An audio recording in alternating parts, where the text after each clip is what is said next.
বন্ধুরা, আজকে শুরু করতে চলেছি আবার সেম টপিকের ওপর, র্যামের ওপর, যেটা আমাদের কন্টিনিউ করছিলাম লাস্ট 3-4টে এপিসোডে। যেটা আমরা যেখানে শেষ করেছিলাম প্রাইমারি ভার্সেস সেকেন্ডারি মেমোরি। তো আজকে বলেছিলাম র্যামের বাকি অংশটুকুনি করে র্যামটা শেষ করব। তো আজকে যেটা করাবো mainly role of a RAM in a computer, একটা রিভিশন টাইপের করাবো এবং কয়েকটা পয়েন্ট বাকি আছে সেইগুলো করাবো, দিয়ে র্যামের পার্টটা শেষ করব। এরপরে যাব রম। এখন তোমরা বলবে রম তো হয়ে গেছে। রম যেটা হয়েছে সেটা নর্মাল অ্যাজ এ স্ট্যান্ডার্ড একটা ফর্মে হয়েছে, কিন্তু হার্ডওয়্যারে কম্পিউটার মাদারবোর্ডে একটা স্পেশাল টাইপ রম থাকে যেটাকে বায়াস বলে, সেইটা দিয়ে পরের দিন শুরু করব। আজকে এখানে শুধু র্যামটা আমরা শেষ করতে যাচ্ছি।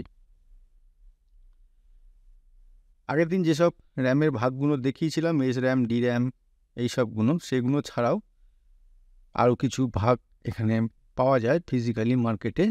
সেটা হচ্ছে, প্রথমটা হচ্ছে DIMM, dual inline memory module. It is called a RAM stick. It is a long thin strip of printed circuit board containing RAM. এটা অ্যাকচুয়ালি র্যান্ডাম অ্যাক্সেস মেমোরি, কিন্তু তার গঠনটা হয় একটা স্টিকের মতো, লম্বা এবং পাতলা, একটা printed circuit board with pins that connect it directly two A motherboard. এগুলো আমরা সব পরে ছবি দেখাচ্ছি, তোমরা যারা জানো তারা দেখলে নিশ্চয়ই চিনতে পারবে, আর যারা জানো না তাদের আমরা আইডেন্টিফিকেশনের জন্য আমরা ছবি দেখিয়ে দিচ্ছি। শুধু আগে পার্থক্যগুলো বুঝিয়ে দিই।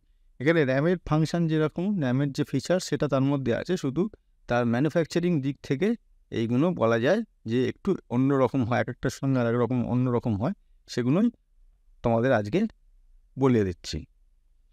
আরেক রকমের র্যাম পাওয়া যায় রিম, র্যামবাস মেমোরি মডিউল।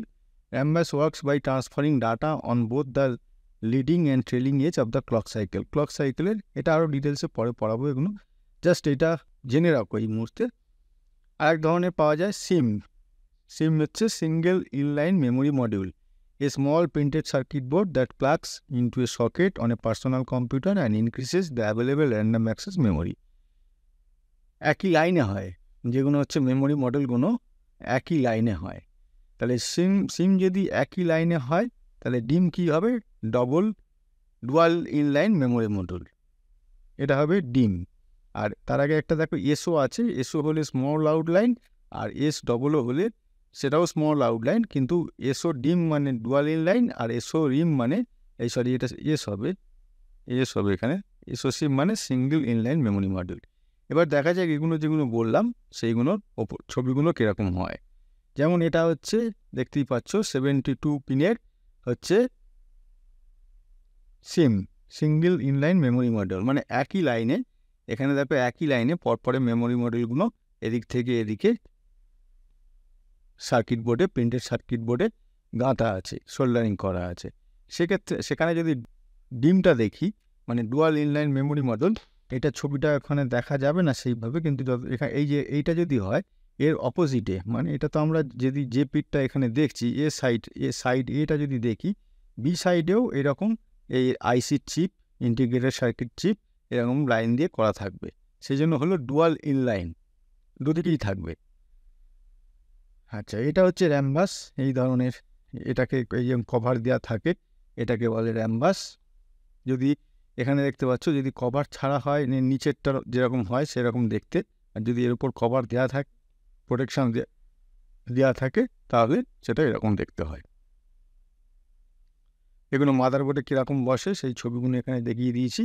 এই যে সকেট থাকে, এই সকেটগুলো, এই সাদা রঙের সকেট বা কালো রঙের সকেট, এই সকেটগুলো কী করতে হয়, দুদিকে টেনে ধরতে হয়, ধরে এই স্লটটা, এখানে র্যামের স্লটটা এই যে স্লটগুলোতে আছে এখানে বসিয়ে দিতে হয়। বসিয়ে চেপে বসালে অটোমেটিক লক দুদিক থেকে লক হয়ে যায় এই খাঁজটাতে। এই যে র্যামের যে খাঁজগুলো আছে, এই খাঁজে অটোমেটিক ওই লকটা লক হয়ে যায়। আবার খোলবার সময় লাগানো আছে এরকম, যদি খোলার সময়, তাহলে লক খুললে র্যামটাকে বেরিয়ে আসে।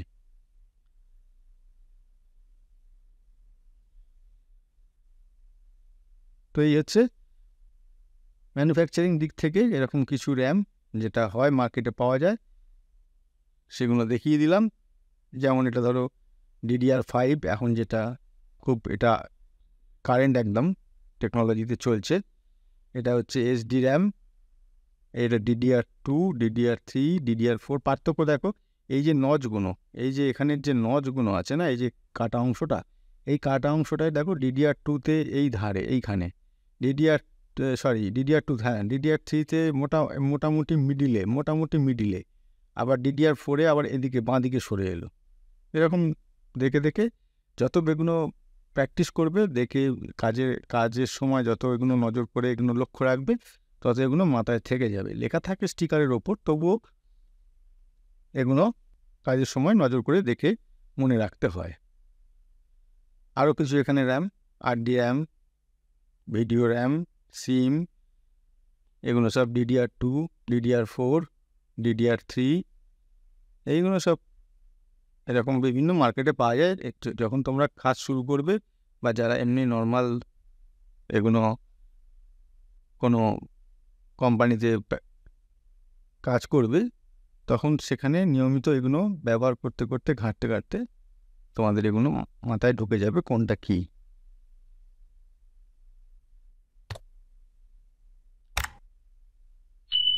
ঠিক আছে, এরপরে আমরা যেটা করব সেটা হচ্ছে ফাইনালি একবার র্যাম যখন কম্পিউটার অন করা হয় তখন র্যামের কি ভূমিকা হয় মানে CPU, র্যাম এবং IO ডিভাইস, এই তিনটের পারস্পরিক সম্পর্ক কিভাবে একদম অন করা থেকে অফ করা পর্যন্ত কি সম্পর্ক হয়, কীরকমভাবে নিজেরা কাজ করে, সেটাই পয়েন্ট বাই পয়েন্ট তোমাদের সামনে তুলে ধরবো। তাহলে প্রথমে মনে করো সিস্টেমটা অন করা হলো, তখন কি হবে? অ্যাজ দ্য কম্পিউটার বুটস, মানে সিস্টেমটা অন করা হলো, যখন কম্পিউটারটা বুট করে, parts of the operating system and drivers are loaded into memory. Operating সিস্টেমের কিছু অংশ এবং ড্রাইভার মানে কোনগুলো, যেগুলো হার্ডওয়্যার আমাদের লাগানো আছে তার ড্রাইভার, সেই ড্রাইভারের কিছু অংশ মেমোরিতে লোড হয় হলো কম্পিউটার অন করার সঙ্গে সঙ্গে, বুট করার সঙ্গে সঙ্গে, which allows the CPU to process instruction ফাস্টার and speed up the boot process. এটা তাহলে কী করলো? মেমোরিতে লোড হয়ে যাওয়া গেলে কী লাভ হলো না, CPU এর মেমোরিতে র্যামে লোড হয়ে যাওয়া মানে সেটা CPU এর অনেক কাছাকাছি পৌঁছে গেল। CPU এর কাছাকাছি পৌঁছে গেলে কী লাভটা হবে? CPU ডাটাটা বা কোনো ইনস্ট্রাকশান খুব তাড়াতাড়ি এক্সিকিউট করতে পারবে, নিতে পারবে এবং দিতে পারবে।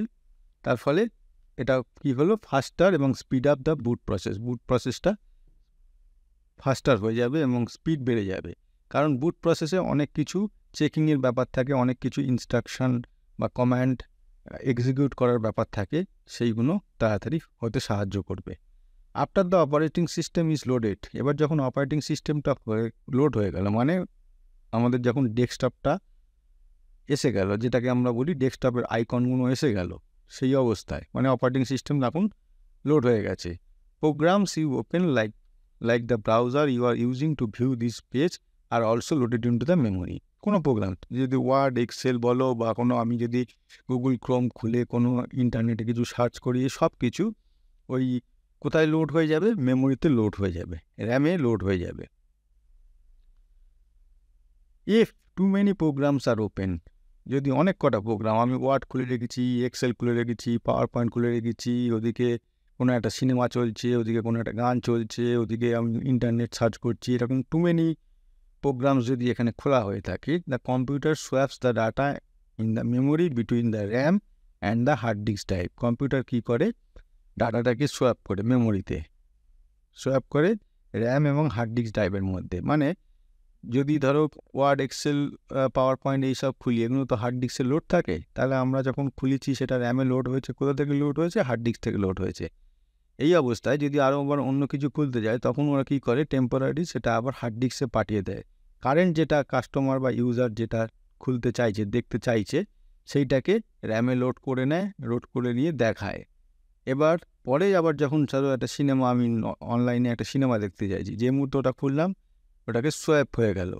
এবার আবার সিনেমাটা দেখে হোক বা কিছুক্ষণ দেখার পর হোক, যখন ওয়ার্ড, এক্সেল আমি আবার খুলতে চাইব, তখন আবার সে হার্ড ডিস্ক থেকে সেটাকে এনে আবার আমাদের সামনে খুলে দেবে।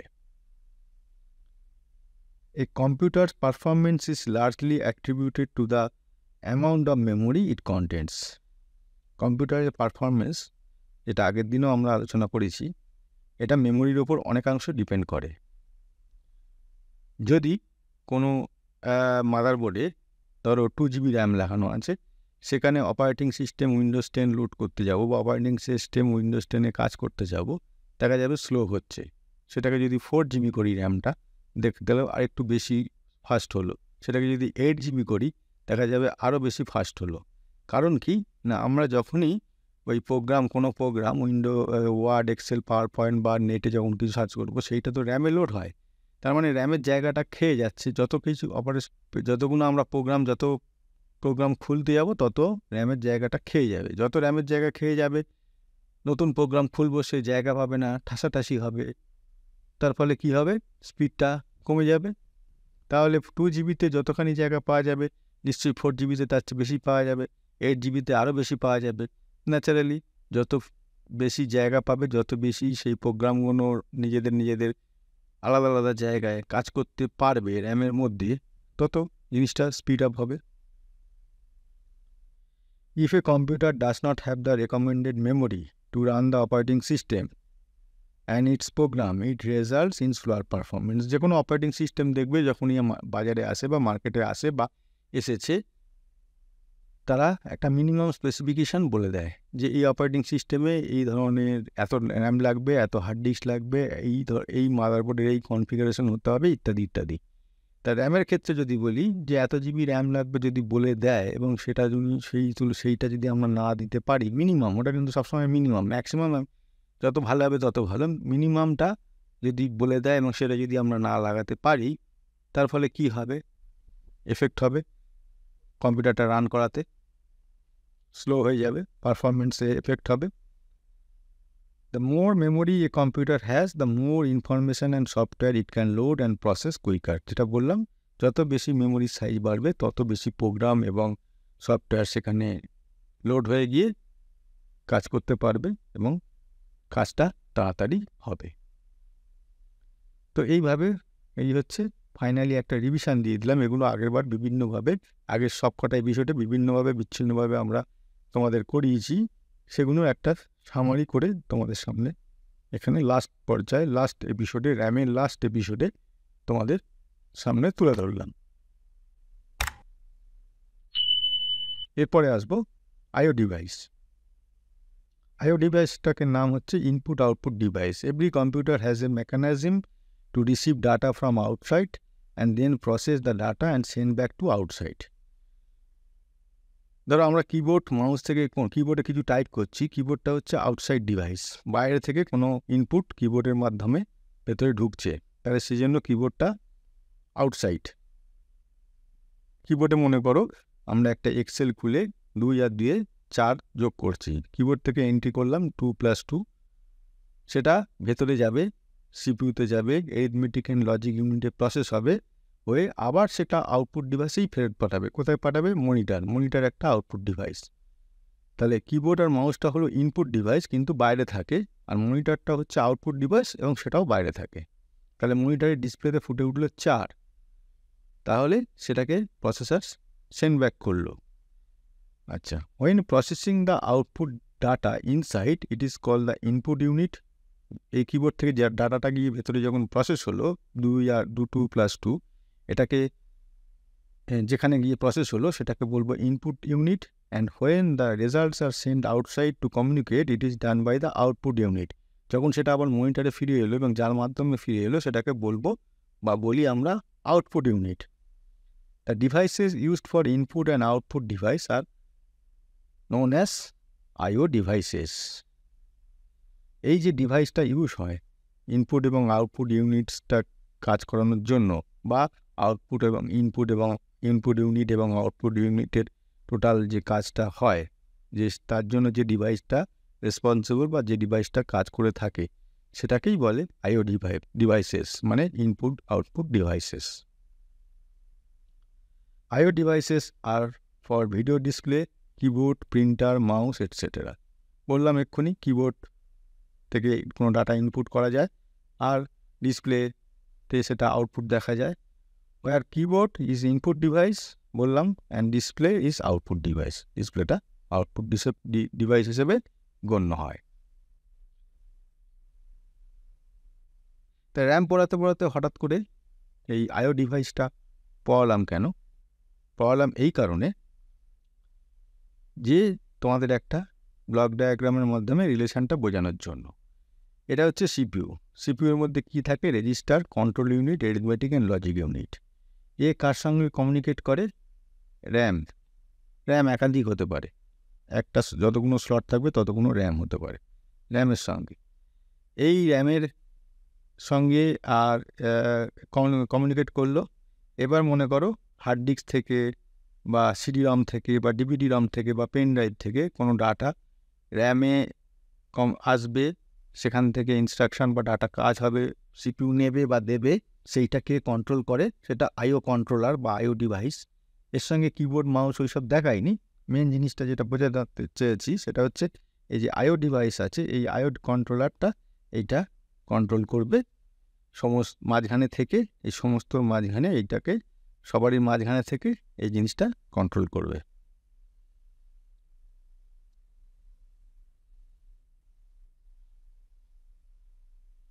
সে কিবোর্ড থেকে কোনো ইনপুট আসুক বা মাউস থেকে কোনো ইনপুট আসুক, সেটা এখানে এই কন্ট্রোল করে সেটাকে কাজ করাবে র্যামে দিয়ে সিপিইউ এর তত্ত্বাবধানে, এবং সেটা যখন রেজাল্টটা সে এই কন্ট্রোলারই সেটাকে হার্ড ডিস্কে পাঠানো হলে হার্ড ডিস্কে পাঠাবে, ডিসপ্লে ইউনিটে পাঠানো হলে ডিসপ্লে ইউনিটে পাঠাবে, প্রিন্টারে পাঠানো হলে প্রিন্টারে পাঠাবে।